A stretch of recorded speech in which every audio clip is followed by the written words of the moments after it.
if our intention here was that it should sounded like it is in a studio, there is actually a plugin for that, amazingly. Right. Well, not a plugin, but more a website. And this is Adobe Podcast. Oh, this is amazing. Yeah. It's pretty stunning. And I have a little sample here so you can hear here's a badly recorded sound. Best place to record audio, yet with enhanced speech. And once you upload this, it will sound like this. All of the background noise and echo is gone, as if I recorded this. I know. This is so crazy. That's actually, it is crazy. This is actually using AI to rebuild the sort of timbre and identity of that voice as though it's there in an actual studio. And you can get some really good results on this. I think there are limits in terms of how much you can upload in a day and at any given time. Yeah. But there was a queue. I went to use it the other day, and there was a queue going on. And I was like, oh no, what am I going to do? No surprise. Yeah. And I used to use the thing, I think it's called Pluralize.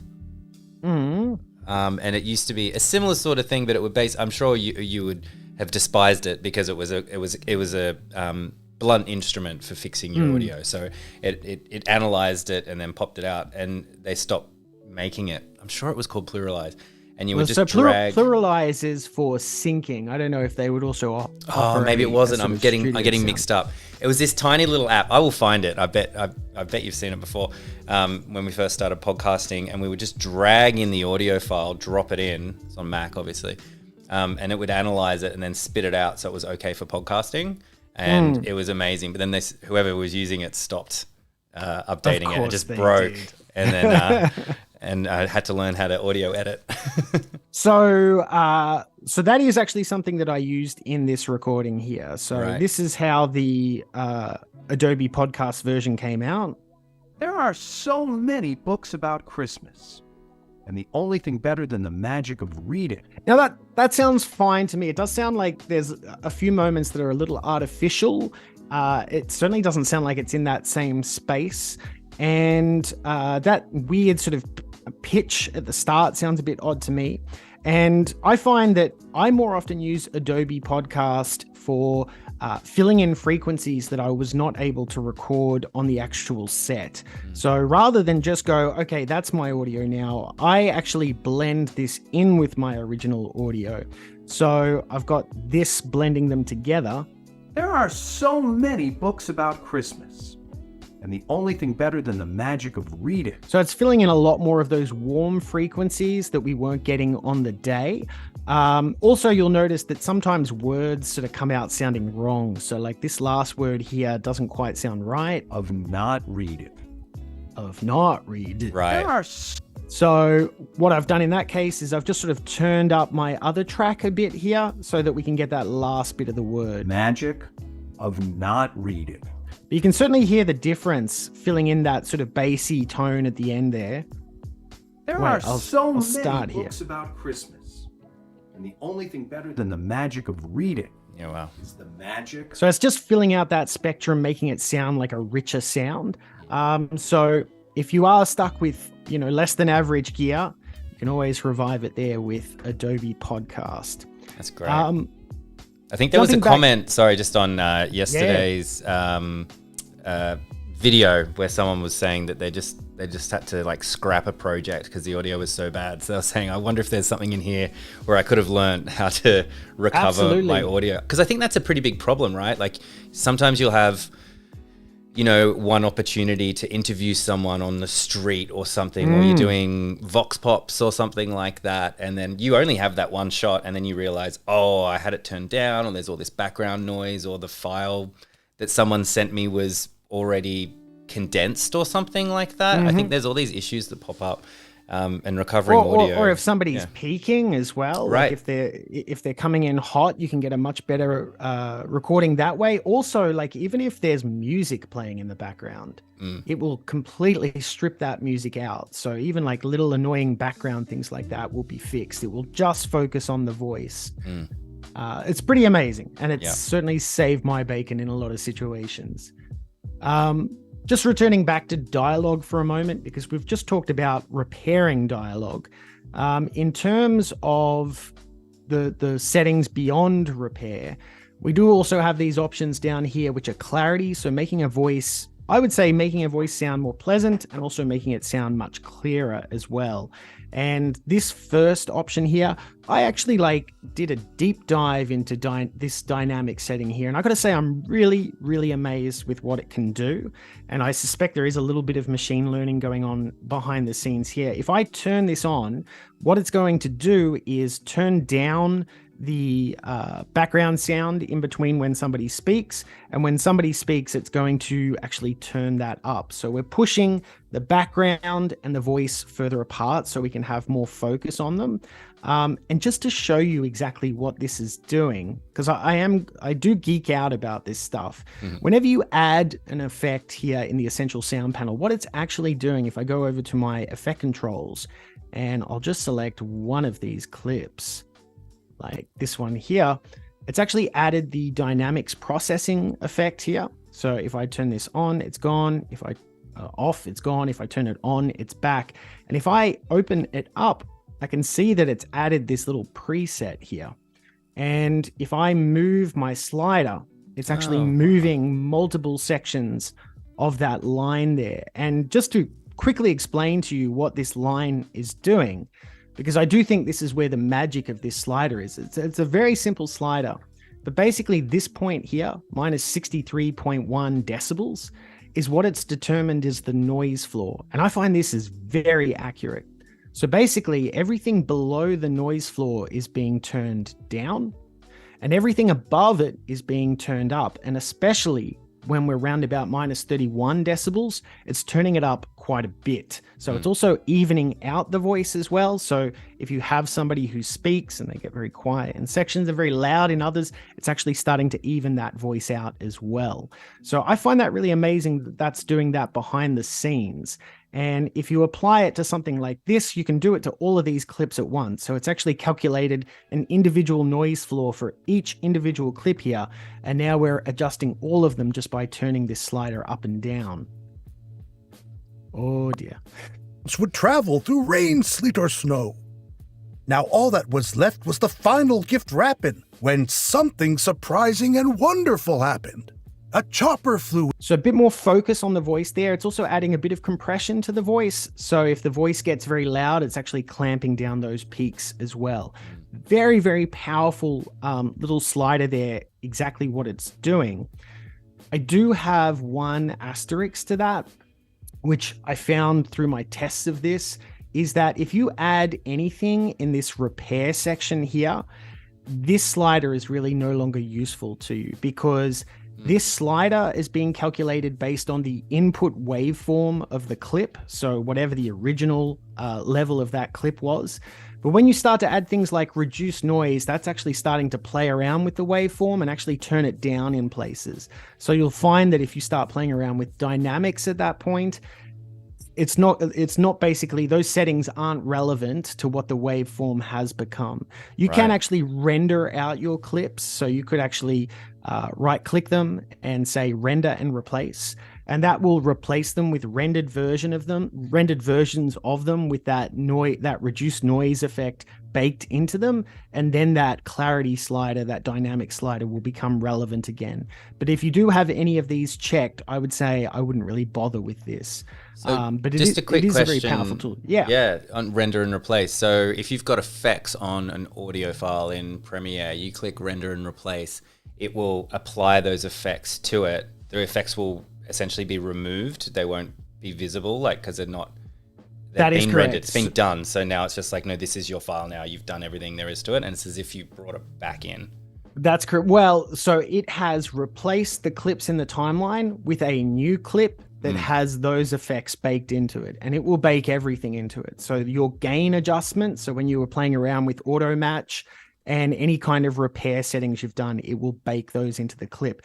It's not to worry. You can always get back to your original audio very easily, because in addition to render and replace, and it's grayed out at the moment because I haven't rendered and replaced anything, we do have restore unrendered. So if you have baked in effects, maybe you've done it for an edit and this needs to go on to somebody who's doing a professional mix, just select your whole timeline and set this to restore unrendered, and it will automatically revert it back to the original audio as well. Cool. So dynamics, I love it. I think it's amazing. One other thing to mention about it is we did that auto match before where we made it minus 23 LUFS, but by design, this dynamic slider is going to make things louder. So you are no longer at minus 23 LUFS. It's going to be louder than that. So just keep that in mind if you needed to deliver this at a particular loudness. Right. Oh, here's an interesting tip. If you're sick of having to go back and select all of your dialogue clips, all you need to do is select nothing. And you'll notice up here in my essential sound panel, it's got dialogue here. If I click that, it's going to select all of them again. So I don't have to keep going in and dragging a marquee over all of my clips. So I can very quickly get back to that. That's cool. Because you marked these as dialogue before. I'd already tagged them as dialogue. Yeah. So just deselect all of your clips and you can just click that button to make that selection again. And that helps you having to, keep zooming out to get all of your clips. Nice. Next one up is EQ. And EQ is something that we commonly reach for to make a voice sound nicer or clearer. And the idea behind EQ is when we turn the volume up on something or down, we're moving all frequencies up or all frequencies down. But with EQ, it allows us to target specific frequencies, maybe the better sounding frequencies of a voice, and we can turn those up without touching anything else, or turn something down if it sounds kind of boxy or if it sounds kind of muddy. And I really like this preset down here. So we've got these subtle boost options. So if I click that, you can see this is the equivalent of looking at all of the frequencies in our audio here. So we've got our low frequencies down the end, high frequencies up the top. And here we have our mid highs. This section here, which is round about 2K, I think. I haven't actually looked at this effect in a while. Roundabout here is where all the good consonant sounds come out of human speech. So I can actually start to turn that up. And I do think the word subtle is the operative word here, because it's really only making a very subtle change to those, but it should make the words come through much clearer. Had been built almost ready to go. Soon those presents would travel through rain, sleet, or snow. So it's just adding a bit more sharpness to the voice. That's probably a little bit too much. The toys had been built almost ready to go. Soon those presents would travel through rain, sleet, or snow. Yeah, that sounds good to me. I think that's a much sharper sort of sound that's going to stand out from the music and the ambience as well. And there are lots of other sort of more creative things you can play around with here. At the end of the last session, I was just playing around with things like intercom or old radio or something like that. What's podcast voice? Oh yeah, so podcast voice, just looking at it, I can see it's giving a little bit of a bump to the low frequencies as well. So making the voice a little bit more bassy and then turning up the high frequencies as well. So this is going to have quite a nice bright but bassy kind of sound to it. So it's just worth sort of going to these and playing around with them, basically. I don't really like vocal presence, though. I find this is a bit too extreme. It's sort of turning down the bass, really turning up the highs. So I don't use that one as much. But I find these subtle ones are just really good for editors who don't want to go in and start playing around with EQ too much. The next effect in this list of clarity effects here is probably my only public service announcement. Is we have this one called enhanced speech, and it really only has two options, which is high tone or low tone. And it was a bit of a black box to me. I was like, I don't know exactly what this thing is doing. Yeah. So I actually threw it into Audition and ran some tests on it. And from what I can tell, it's actually quite an old effect. I think it actually came from the old days of Cool Edit Pro, which is what Audition would eventually become. And it's basically adding compression to anything that's over 9 decibels. So it's actually pushing those waveforms down. It's also already got built-in effects for sibilance. It's trying to sculpt the voice, so it's getting rid of some of the low end as well. And my opinion about this is if you've already gone in and played around with dynamics or EQ or done some of the de-essing over here, there is absolutely no reason to turn this on. You're really just adding an effect on top of an effect, and it's going to sound really, really ugly like this. Like this.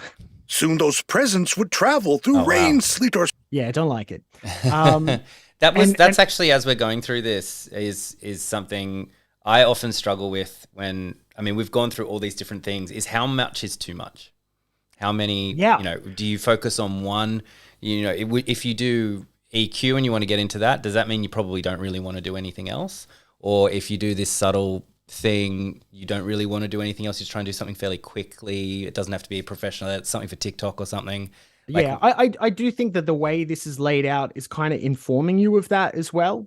Is that like repair is obviously, if you've got bad audio, you're going to need to repair some of this stuff. But beyond that, I mean, even in my own mixing work that I do outside of the Essential Sound panel, I will only ever reach for something like this, which we would call a compressor, and something like this, which is EQ. They're probably the two main things that I will play around with. And beyond that, it's just repair, basically. Right. And the more you get sort of familiar with these, if you do want to jump into the actual effects, the more you sort of get used to what you're usually setting them to as well.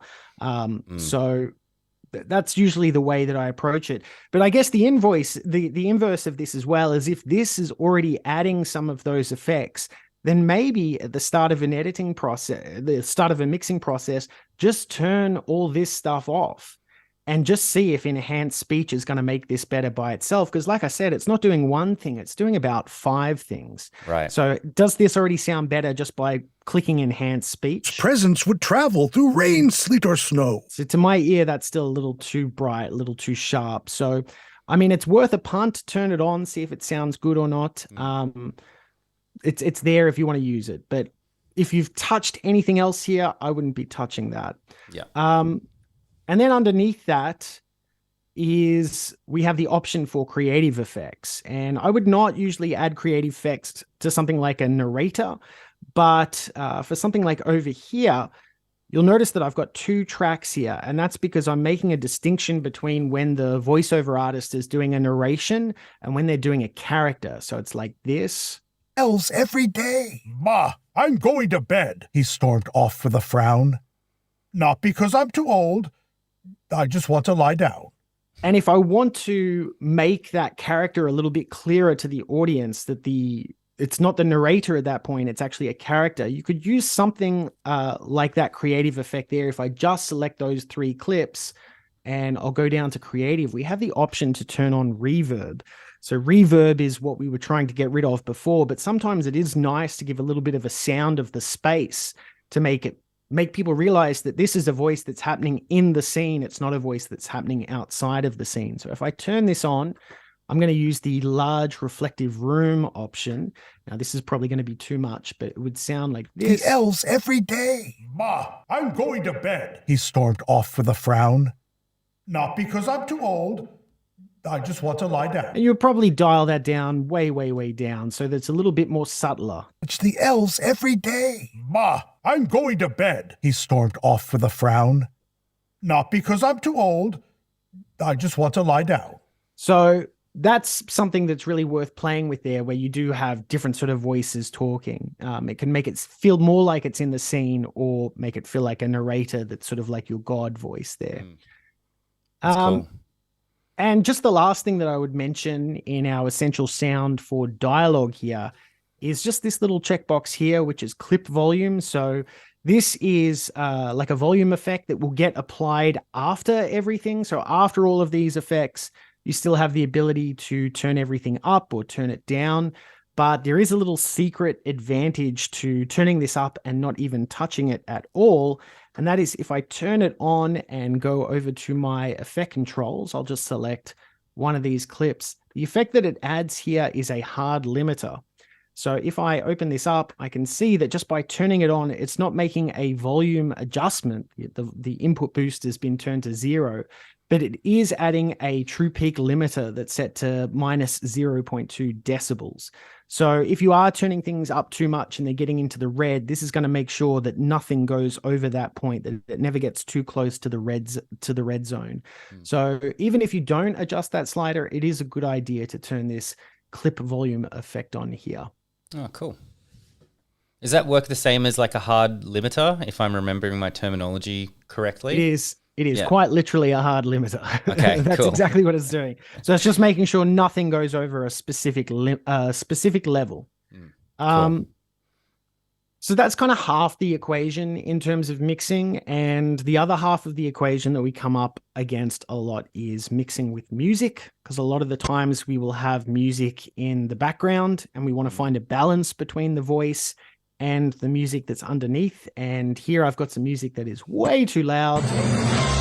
Santa doesn't need your help. You can see it's drowning it out quite a bit. I'm going to select all of my clips here, and I'm just going to tag them as music. We're now presented with the options for music in the Essential Sound panel, and some of them are a little bit different. We do have an auto match button here, and if I click this, you can see my waveform just dropped then. And this is actually auto matching to a different loudness units full scale. So this is going to -25. If you remember before, our loudness units for dialogue was -23. So this is roughly about 2 decibels softer than what we were looking at before. And this is not a bad level for balancing dialogue and music, but I do think in places it's still a little bit too loud. Santa doesn't need your help. Where the music sort of ramps up here. The workshop was busy. The tension was mounting. 'Cause Christmas was coming. Just 2 days and counting. Look, that's not terrible, but we do have what for me has like revolutionized my editing in the last, I'm going to say 6 to 12 months. I can't remember exactly how long this specific control has been in here. I mean, we've had ducking for a while now, and that is the ability to say, I want you to turn down the music when somebody is speaking. You can also say turn down the music when other music is playing, or if there's sound effects, or if there's ambience, or if there's something that's not tagged at all, I want you to turn down the music. And the way this works, the way I always show this is I turn the sensitivity all the way up and I turn the duck amount all the way up. And then I'll just generate keyframes. You can quite quickly see what this does. We should hear no music when there's speaking now. Santa doesn't need your help.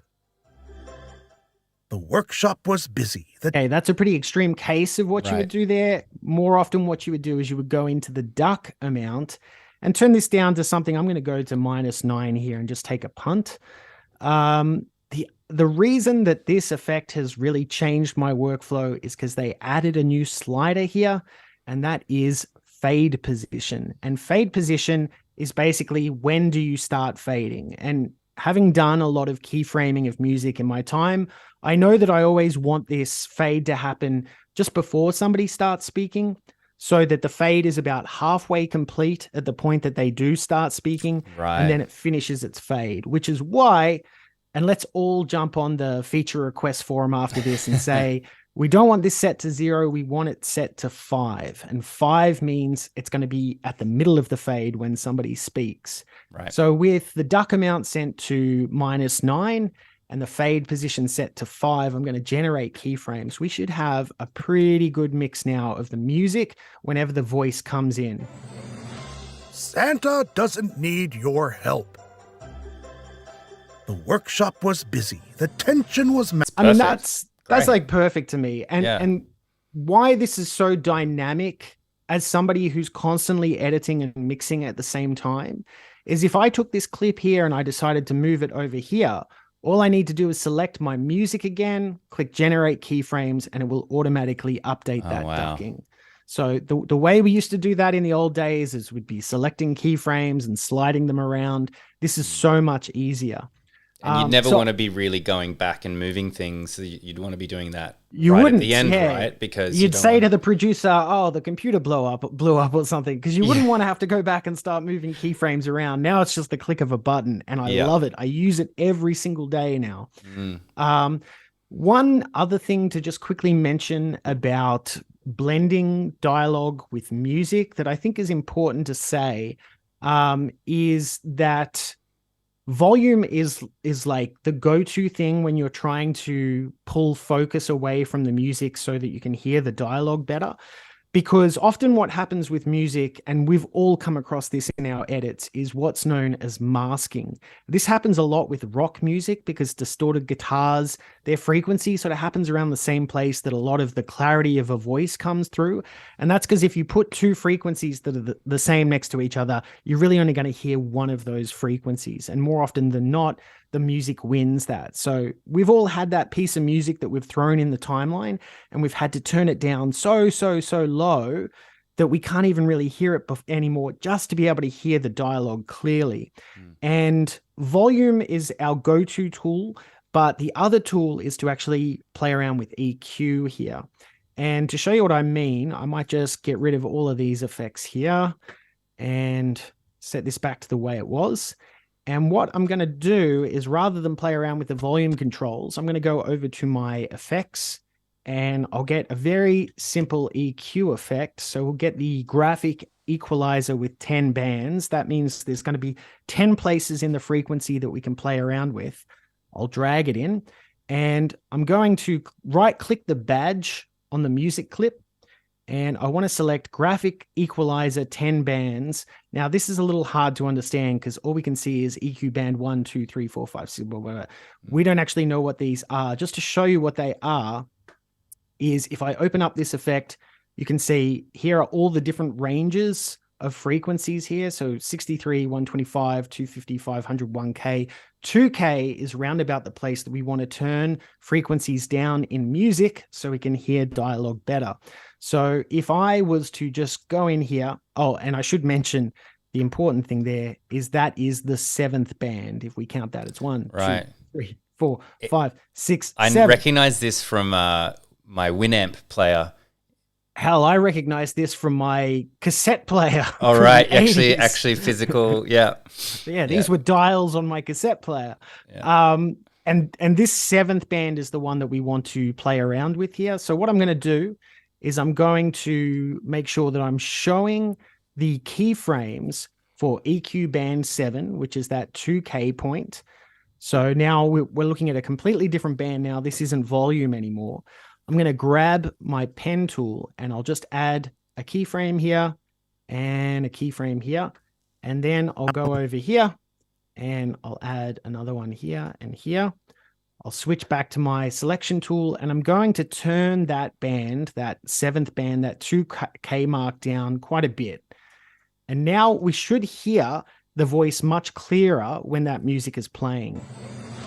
Santa doesn't need your help. The workshop was busy. The tension was mounting.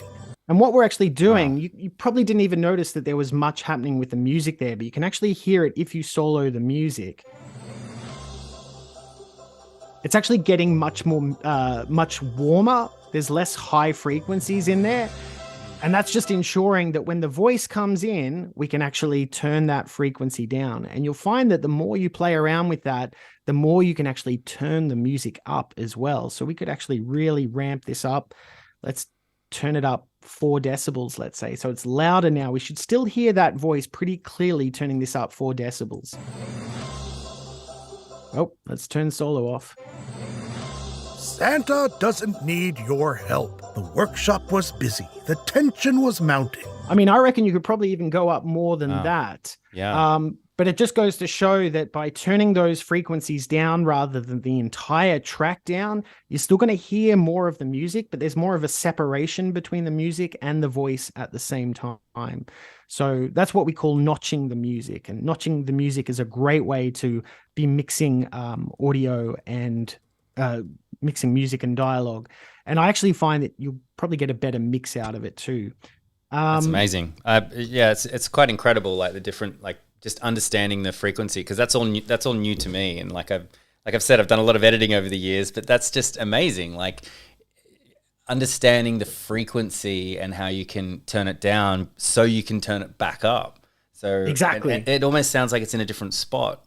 Like if you're listening to the headphones, like the voice is coming through here, but the music's, I don't know, at the back of the room, and the person's close to me so I can hear them fine. Something and like that. That's what music ducking is all about. Think of music ducking as like pulling focus on a subject in your camera. It's the same sort of thing. The background goes kind of blurry for a bit while you want to focus on that particular person. We're doing the same thing with the music there. So just sort of getting those higher frequencies out so there's room for the voice. Really good tip there. Cool. All right. I'm at that point now where I need to start deciding some of the other stuff that I want to show you. Okay, so I'll let you know we've got about 12 minutes left today, so we won't get through everything. So you'll have to choose. Yeah. Well, I do think I should finish off with the Essential Sound panel, which is working with sound effects and ambience. And I've sort of lumped these two things together because they are kind of similar in a way, but different in other ways. But for example, I have a sound effect of a chopper flying in. We looked at this in the last session.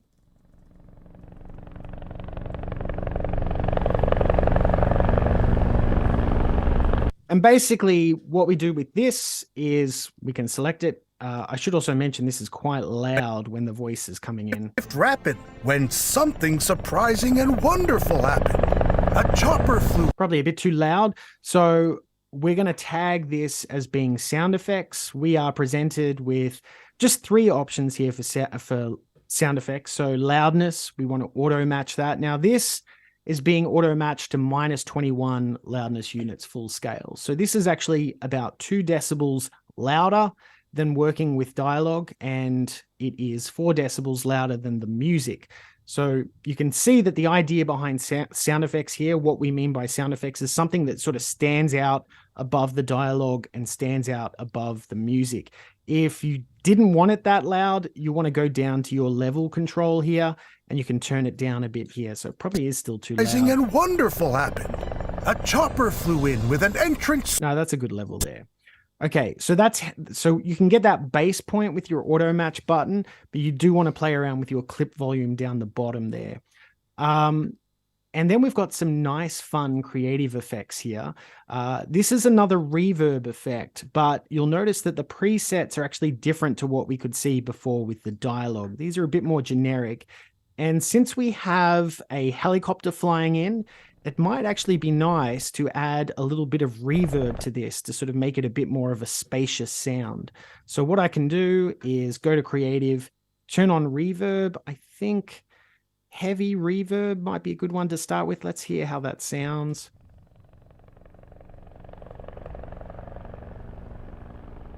So you can hear that just spatially, it's adding a bit more depth to that sound rather than just like a perfectly recorded sound of a helicopter. And you can really ramp that up as well. This probably sounds a bit stupid now. I don't know. That's still kind of cool. Of course, you'd need to turn that up as well. So the more you sort of turn that up, the more the sort of main signal decays a bit. Let me hear that in the mix. When something surprising and wonderful happened. A chopper flew in with an entrance so grand. I mean, that's kind of interesting. I'll go with that. So that's working with sound effects. And I do find that unlike working with music and unlike working with dialogue, sound effects I usually do as a clip by clip thing because I want them all to be sort of different levels, but that auto match will just give you a good base level and then you can adjust the volume with it using that slider down there. Working with ambience. So ambience is the sounds in the background, sort of like your noise floor, but you're creating the noise floor, is interesting as well. So here I have like the sound of the storm outside, the blizzard outside here. The band home, their heads bowed, feeling humble. Then he turned to the elves and groaned a grumpy grumble. And what I can do with this is I can assign this as ambience. This is one where auto match will be quite helpful because this is going to set it to -30 loudness units. So this is quite soft. It's going to make sure it's a level that's sitting well under the dialogue. So we sound more like this now. Their heads bowed, feeling humble. Then he turned to the elves and groaned a grumpy grumble. And what we can do in terms of the creative stuff here is we've got those same sort of or similar options here. We could have like a loud room ambience, like as though the sound of the blizzard is sort of bouncing off the walls here. Let's see this. Their heads bowed, feeling humble. Then he turned to the elves. Probably a bit harder to sort of hear that with wind, but the thing I find really cool about working with ambience, because ambience is a spatial thing, it's something that you should feel as though like you're in a wider world here, is we have the ability to increase the stereo width. So when you think about our mix, our voice is in the center, and maybe we want to feel that blizzard sort of around here if we've got headphones on. So this stereo width will actually start to push that stereo mix of just the blizzard further to the left and right. And it will increase your sense of the space. So if I really turn this up, feeling humble, then he turned to the elves. So I might just solo this so you can hear it. And I'm going to turn it all the way down. You'll hear it's just like a mono mix here.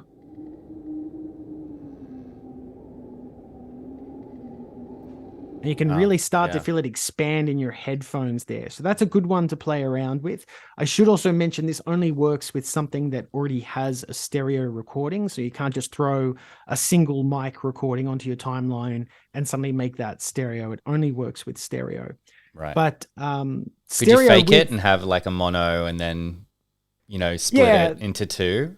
There are a few tricks that people do out there. Sometimes people will double up the track and offset it by, I don't know, half a second, a third of a second, and then also slightly change the pitch of one of those tracks. So if you throw a pitch shifter on there and slightly turn it up, it creates the illusion of a 3D space, something. It's kind of like creating 3D for the eyes, but with the ears. And the other option down here is that we have the ability to do ducking as well. So just like with the music, if you find that the ambience is a little bit too much, like I've got a sound of a fireplace here, I might just turn this up and it sounds like this. Oh, turn my solo off. But lying in bed, Santa could not escape the feeling that he'd made an awful mistake. So this is a clear situation where you want to actually turn that ambience down when the voice comes in. So we can just turn on that ducking. And we say we want to duck it against dialogue. I'm going to turn my sensitivity all the way up. Duck amount, I might go for -9 again. Definitely want to have that center fade position, generate those keyframes, and very quickly, it's already keyframed this for me. So we have something like this. But lying in bed, Santa could not escape the feeling that he'd made an awful mistake. So again, just pulling focus to the voice when it's speaking and then going back to the ambience when it's not. And that's basically it with when we're working with sound effects and ambience. Then I'm going to have to skip a bunch of other stuff. Well, yeah, we've got about 5 minutes left. Yeah. I might just quickly mention the mix down because I do think this is something worth mentioning. So here's a timeline where, let's say I've done all of that dialogue, sound effects, and ambience and music, and I'm happy with it to my ears. The final thing that I do with a mix down is I go to my track mixer. So you can either get there through the window and to track mixer and make sure you select your sequence here. I usually just press Shift-6 to get to my track mixer. And on the final track here, which is the mix track, you just want to add something like in amplitude and compression, you want to add the tube modeled compressor. So a compressor is going to turn down any waveform that goes over a specific level. And there are two controls that you really need to worry about with a compressor. And the first is your ratio. And your ratio is how much is it going to turn down something that we consider to be too loud. And for something like this in the final mix, you really only want to set this to a ratio of 2. And then your threshold is what do we consider to be too loud. So find somewhere in your timeline where you've got like a lot of effects and music and ambience, everything together. And you just want to make sure when all of those things are playing at once, because that will ultimately push up your waveform, you just want to pull it down a little bit. And you can see there's a little red light here whenever the compressor is active and it's turning things down. You just want this to be sort of flickering off at about 1 or 2. So find the level. Gallbladder ached. His tongue felt like 5 pounds of moldy fruitcake. Both his earlobes felt bloated. His shoulders were tight. His pancreas somehow just... So I'm basically saying when we get to minus 13 decibels, just turn it down a little bit for anything over that point. And that's going to tame your peaks so you don't have these wild peaks when things are combined. And it's also going to just sort of blend things together and make it sound like it's in unison rather than a lot of different sound effects combined together. And what's the difference between that and a hard limiter? So a hard limiter, if something goes over the threshold, it's going to make sure it's hitting that threshold. For a compressor, it's actually going to use that ratio to decide if something goes over the threshold. I'm going to turn it down a little bit. Right. I'm going to turn it down even more. So that ratio is controlling how much anything goes over that threshold, whereas a hard limiter just won't let it go over that threshold. Right. Amazing. Hence the word hard. Hard. Got it. And in the 2 minutes that I have left, yep, go for it. This is the most important thing to mention, which is why I've left it till time is running out. Okay. is, we've mixed everything. We've put on our tube model compressor. I've even put on a hard limiter here to make sure that it doesn't go over minus 1 decibel. But the last thing you want to do is on export, you want to go down to your effects settings here, and you can actually normalize your audio. And this is really good to know what the normalized settings are for where you're trying to send this to. So for example, if I choose ATSC, this is the loudness normalization for broadcast in North America. Right. But where this comes in really handy is if you're doing this for something like YouTube, you want to choose the loudness standard of ITU, and you want to set your loudness target to something like minus 14 loudness units. So YouTube is quite loud compared to broadcast. And this is going to make sure you're hitting the perfect level of loudness in your audio. You want to set your tolerance to 0. Oh, did that again. I did that just before. Let me just get back to my export settings here. For some reason, tab takes me somewhere weird there. Right. And I don't want to go. I want to go there. Down here, you want to set your tolerance to 0, so you don't want this to go over or under. For max, this is our limiter here. I'm going to set our limiter to minus 1 decibel true peak, and then you're good to go. This is as loud as a file can be for when it goes to YouTube. So make sure you play around with your loudness normalization. That is awesome. Love that tip. And speaking of hard limiters, we are out of time, my friends. So. Sorry, almost made you spit out your coffee there. Thank you so much, Paul. Like, as I said, I'm kid in a candy store with this stuff. I'm making notes to myself, lots of things to follow up with, lots of ways that I can improve my workflow, even as an amateur. So thank you for guiding us through all of that. It's been an absolute pleasure. Absolute pleasure. I could talk for days. We'll get you back on and we'll tackle some more of the stuff down the track.